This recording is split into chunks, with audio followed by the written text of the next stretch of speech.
Alright guys, Shotty T here with an Alliance War video. This is War number 2 in Season 18. This is Tier 4.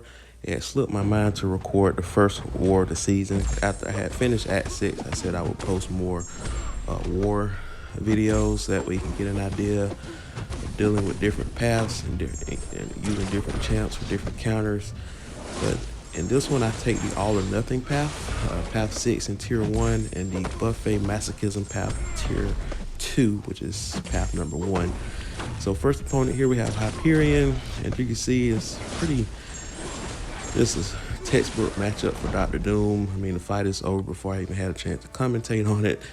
Just an SP1, SP2 rinse and repeat cycle, using his power gain against him and nullifying his debuffs while Doom is awakened. His power gain debuff, that is, actually gains power for Dr. Doom. So second fight here, we have Clairvoyant, All or Nothing again. And this is a tricky fight because of the fisticuffs. So if you try to quake this from the beginning, she's going to be gaining quite a bit of power every time that concussion and you dex. That's just going to quadruple this exponentially increasing power gain. So here I just have to kind of dance around, hit into her block, gain some space. That will give me enough time to retreat and just wait for the fisticuffs to wear off. I mean, as long as she doesn't get close to 3 bars of power, I'm fine. I mean, it's all or nothing once again, so don't have to worry about her launching a special. So at this point, it's just about quaking and shaking and just making sure I don't slip up and do a heavy attack and give her more power. So really, I like to quake and shake even on stun, even on nodes you can parry on, just so I can just get in the habit of quaking and shaking on stun immune nodes, and you'll see a couple of those fights later on this war. So we get that one down pretty easy there after the fisticuff wears off. It was a pretty quick fight. All right, so I was looking forward to taking on that Dr. Doom, but my energy was down. So by the time I got back on the game, she was down. So here we got Iron Man Infinity War, node 23 with the armor up, and he's a flow defender as well.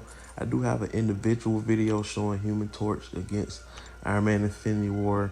It was a much cleaner fight than this one. I do get punished once. Didn't realize that this opponent had a high limber, so really I couldn't afford to do the medium heavy attack, but I did it there at the very beginning and didn't adjust accordingly. So I got away with it quite a few times, but one of the times I actually did get punished for it.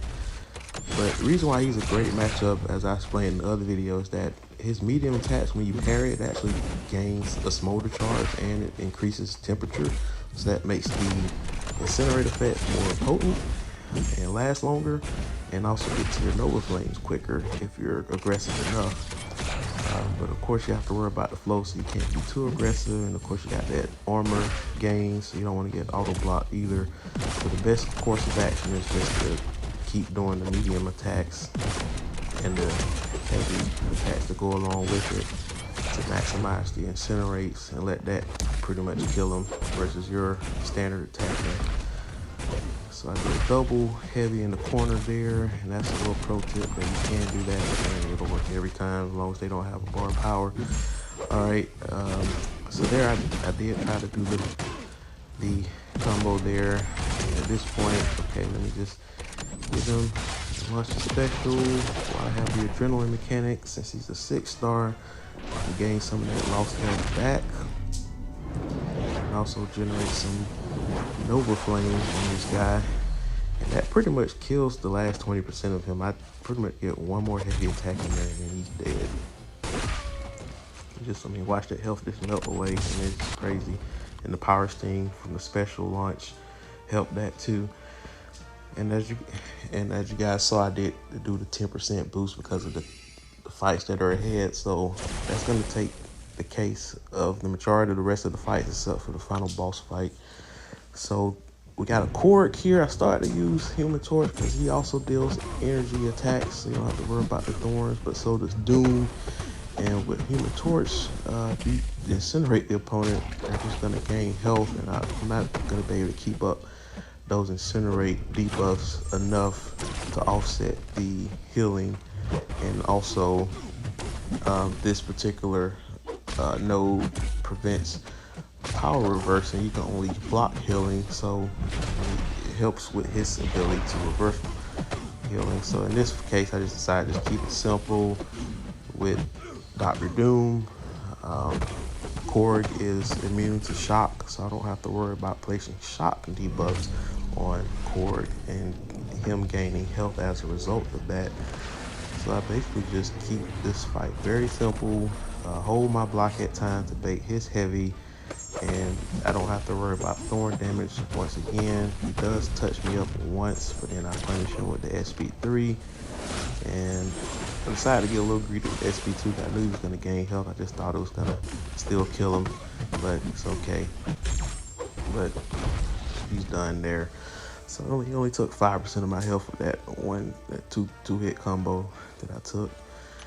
So very next fight here, we have Captain Marvel movie. She's a cosmic champ, and she just melts against Mystics. So I could have used Quake for this particular fight, but I said it was just too irresistible to not use Doom. So just go ahead and use this guy. I mean, 25% health almost taken off in one combo. So it's just a textbook easy fight here. Just all that health just taken away. So one more combo and she's dead. And I use the aura to make my specials unblockable. So once I knock her down, go right into the special. It doesn't matter, you can't avoid it as a computer at least. So we got Domino next. I thought about using Doom for this fight also, but I just decided to use Human Torch just to keep it a little simpler. I could at least melt her down with the Incinerate and not have to worry about her getting lucky and evading that Doom's like heavy or have something disastrous happen. So it was less risk using Torch. And some guys are wondering why I did not use Quake for this fight. But Domino has that built-in ability accuracy reduction like 15%. So sometimes that Quake dex won't work. You'll get wrecked. So you don't want to risk it. And of course I didn't use her against Iron Man Infinity War either because of his dashing medium attack does not make contact. It's an energy attack, and Quake can evade that for some reason. So that was that's a bad matchup for her too. So this one here, my plan was just to parry or block all these special attacks and not trigger any dexterity for the buffet. I used the SP2 there to generate maximum temperature so those flames would be more potent once again. Alright, kind of flirted with her being a little lucky there, but I tried not to be too aggressive. Like I said, I could have had a longer combo, but I didn't want to risk her evading and countering me. This fight was pretty much under control, so I didn't want to risk anything stupid. Alright, so that fight is done. Alright, so next fight, I really wanted to take on that Guillotine 99. Quake would have been perfect for that fight, but we had another Quaker in our group that took that down in a one shot. So it's all good. So now we have Dr. Doom. Now it's time to use Quake to what I brought her here for these stun immune paths. And this is probably the best fight of the whole war because, of course, Quake and Shake, yeah, standard.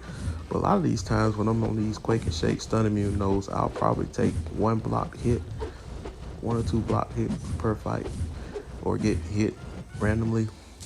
But in this case, I did not take a single block hit this whole time. No parry, nothing. So just straight miss the whole time. And of course, I cannot keep this up if I was in the abyss when the opponent becomes unblockable or unstoppable, because that's just a marathon of a fight. That's the last thing I have left to accomplish in this game until new content comes out. But yeah, but this fight was just pretty good. Like I said, I'm still on that 10% boost, by the way, so I'm getting pretty good mileage out of this. So I really didn't have to reboost up at all. for this fight. All right, so like I said, it's a matter of just recognizing the combo patterns. Like if you can recognize the combo enders, like particularly the second medium and the fourth light attack, if you can recognize that, that'll make it easy to reset charging a heavy attack to naturally evade the next attack. And it's harder to do that when it's off a 3-hit combo, but again, the 3-hit combo can only end with a second medium. So if you can recognize what that second medium attack looks like, that'll help you be quicker to reset the heavy for the auto evade. Because the standard quaking style, you just hold heavy, she'll evade the first attack, and then you dex manually the second attack, and then you just hold heavy again to evade the third attack. So really, if the combo ends in a 2-hit combo, it's easy to quake, evade, dex. If it's a 4-hit combo, evade, dex, evade, dex. If it's a 3-hit combo, evade, dex, evade, but can't dex, because if you try to dex, sometimes you can throw your own rhythm off and you get wrecked. So that's why it's good to recognize that second medium attack, because it'll end a 3-hit combo only that way. So here we go. So here's another fight where I believe I didn't take any block damage on this fight either. So it was another pretty good fight, but of course this one you had the crutch of stunning the opponent. So I found in even stunning the opponent kind of throws the quaking off, because sometimes they'll just end a combo that they started after they become unstunned, and you saw that he did like a 1-hit combo. It was like the last medium attack after he finished the combo when he became unstunned.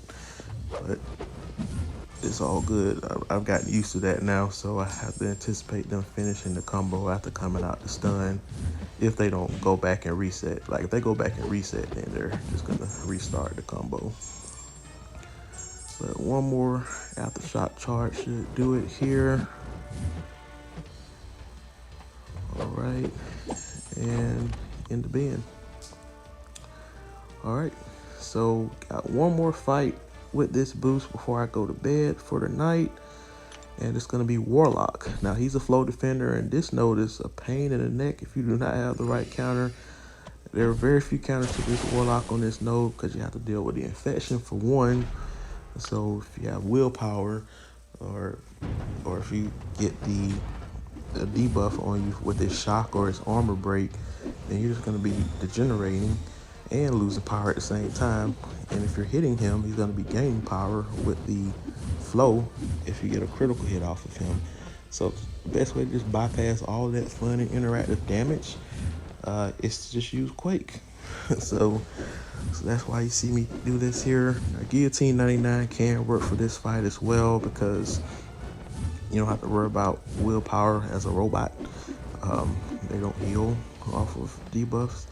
The shock damage, you would still take that though, unfortunately. But Quake is by far the easiest counter here. Now I do get touched up once towards the very end of this fight, but as you can see, this fight goes just as smooth as the Dr. Doom fight did, and this one has a higher degree of difficulty. But again, it's about recognizing the combo patterns. Now his second medium attacks is when he basically pounds the ground like that.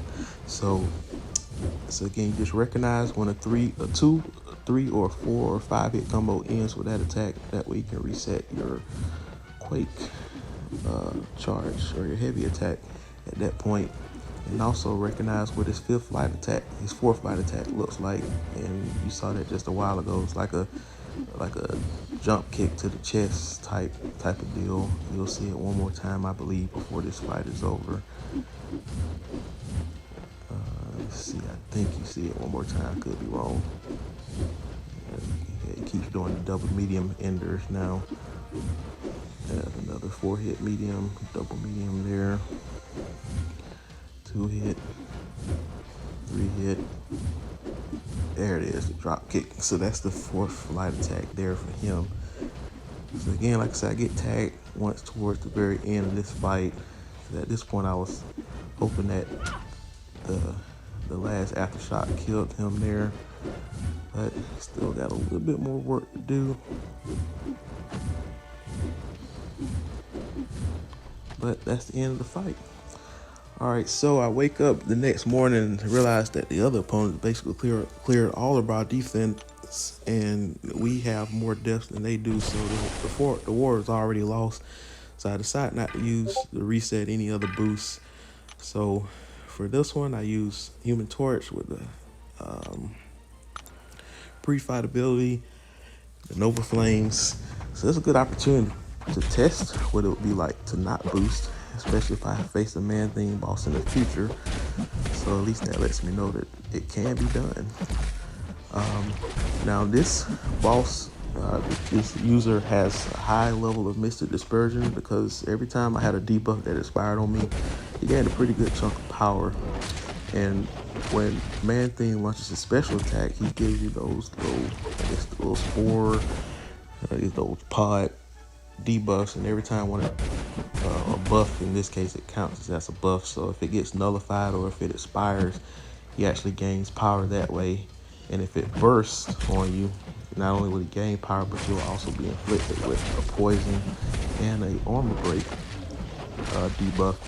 Now I do have max willpower and of course the salve mastery, so when I looked at it here, every time I got inflicted with that armor break and poison, I lost 51 ticks like net wise, so that's not enough to kill me. So because the damage I'm doing to him with the Nova Flames and the Power Stings is outpacing the damage that he would put on me with the poison and the armor breaks. It's not like that damage happens every time, because I try to make sure to minimize those spores from breaking.